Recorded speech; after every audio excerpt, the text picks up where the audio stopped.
आजमगढ़ के चारों युवकों को किया बरी। बता दें कि जयपुर हाई कोर्ट ने लोअर कोर्ट के फैसले को पूरी तरह से पलटते हुए चारों आरोपियों मोहम्मद सैफ, सलमान, सैफुर और सरवर को बरी कर दिया है। कोर्ट के इस फैसले से जहां जांच एजेंसी और पीड़ितों को झटका लगा है, तो वहीं आरोपियों के परिजनों में खुशी की लहर दौड़ गई है। आरोपियों के परिजनों का कहना है कि उन्हें हाई कोर्ट पर भरोसा था। सबूतों और गवाहों के अभाव में भी लोअर कोर्ट ने गलत फैसला दिया था।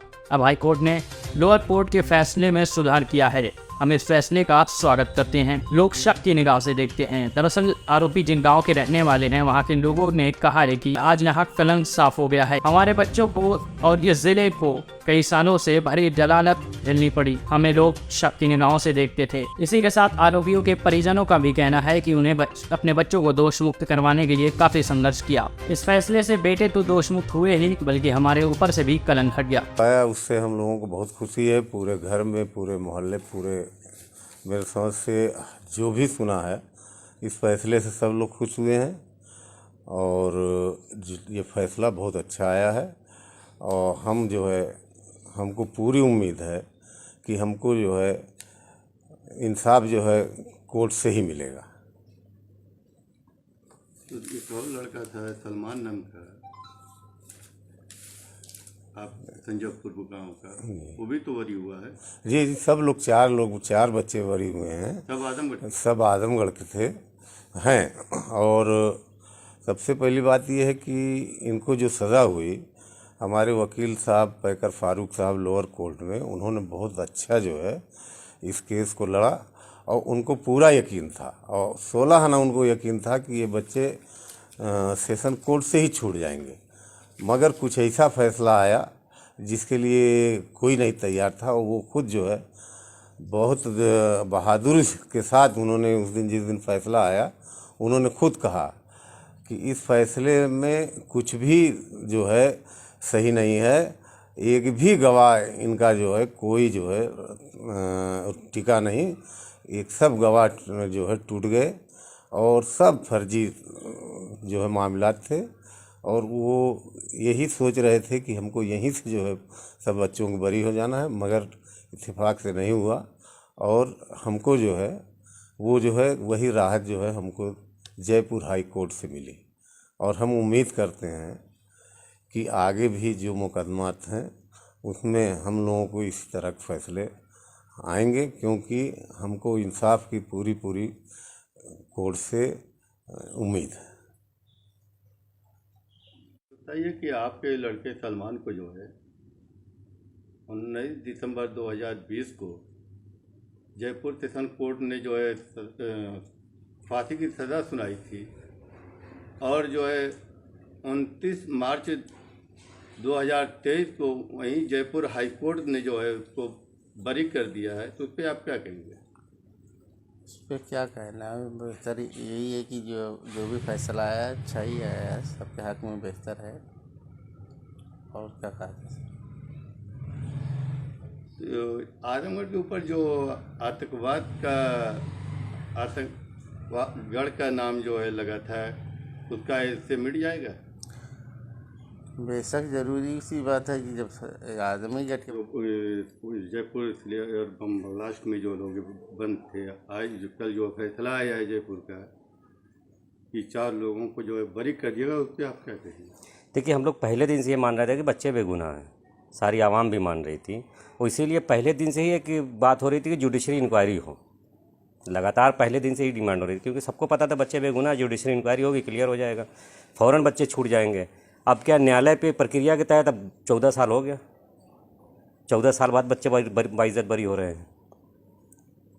तो 14 साल की जो इनकी ज़िंदगी बर्बाद हुई है, क्या इसके लिए आप लोग कहीं आगे जाएंगे? देखिए, एक तो ज़िंदगी बर्बाद हुई है, दूसरे आजमगढ़ को ऊपर जो बहुत बड़े बड़े दाग लगे, मीडिया ने, सरकार ने, सब ने आजमगढ़ आतंकगढ़ इस तरह से बच्चों का बहुत सारी दिक्कतें हुई सबको।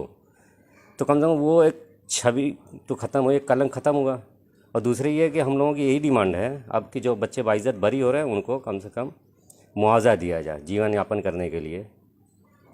जो एक 14 साल चला गया, एक तो पढ़ाई का क्रीमी टाइम चला गया, फिर ये नौकरी का कुछ पीरियड था, तो उनको तो एक मुआवजा मिलना चाहिए। और ये बहुत अच्छा फैसला है कि जिन लोगों ने इल्ज़ाम लगाया तो उनके ऊपर कार्रवाई करने के लिए कहा है। ये मेरे ख्याल से एक नज़ीर बनेगा। दूसरे स्टेट में भी इस तरह के फैसले आने की हमको उम्मीद है। जैसे 2008 में बम ब्लास्ट हुआ, बाटला हत्याकांड का जो मामला था, इसमें भी तो फायदा मिलेगा।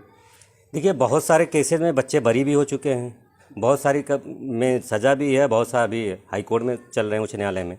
तो हमें उम्मीद है जैसे यहाँ जयपुर उच्च न्यायालय में फ़ैसला आया है, आगे दूसरे न्यायालय में भी इसी तरह फ़ैसला आएगा, क्योंकि इसमें भी जो एविडेंस है, एविडेंस पे ध्यान नहीं दिया गया। वही एविडेंस सुप्रीम हाई कोर्ट में है। जयपुर की हाई कोर्ट अदालत ने जो है 4 बच्चों को बरी किया, उस पर आप क्या कहें?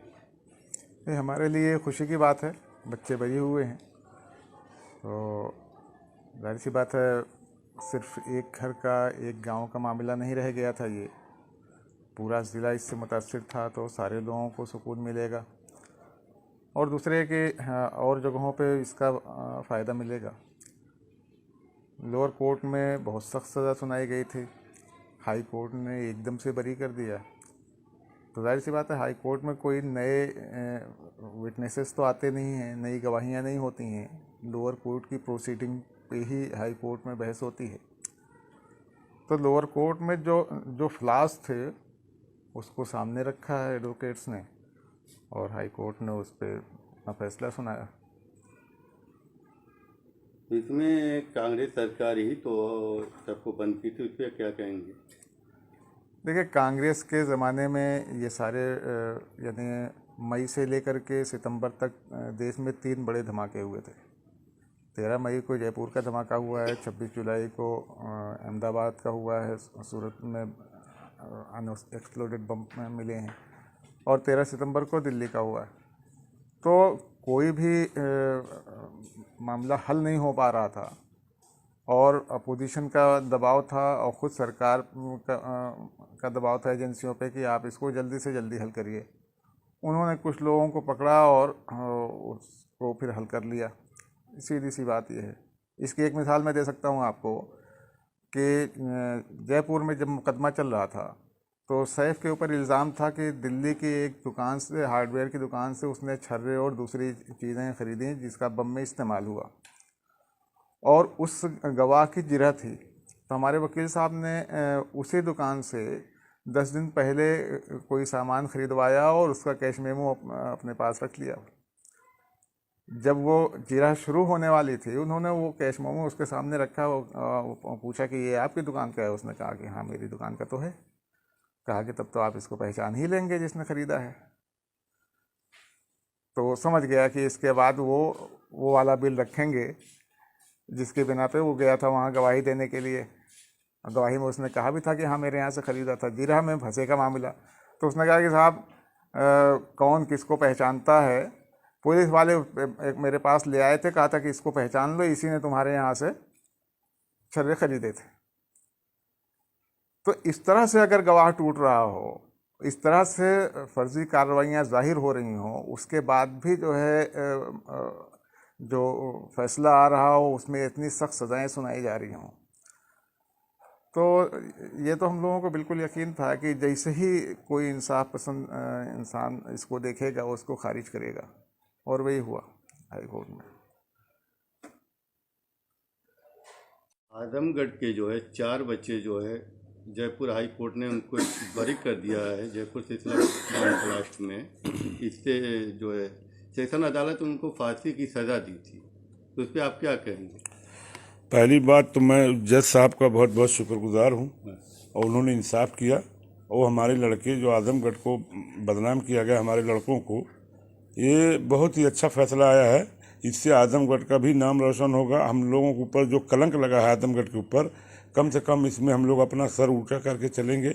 और हमारे आजमगढ़ के तमाम मुसलमान बच्चे इस तरह कभी सोच भी नहीं है, न इस तरह के लोग हैं, लेकिन पता ही नहीं क्या हो गया है कुछ लोगों को कि आजमगढ़ को खामखा बदनाम किया जा रहा है। या तो हम लोग अक्सरियत में मुसलमान ज़्यादा इसलिए बदनाम किया जा रहा है, या इनका क्या सोच इसके पीछे हम तो नहीं जानते। वो सारे लड़के बेकसूर, हर जगह जो भी हैं सब बेकसूर हैं,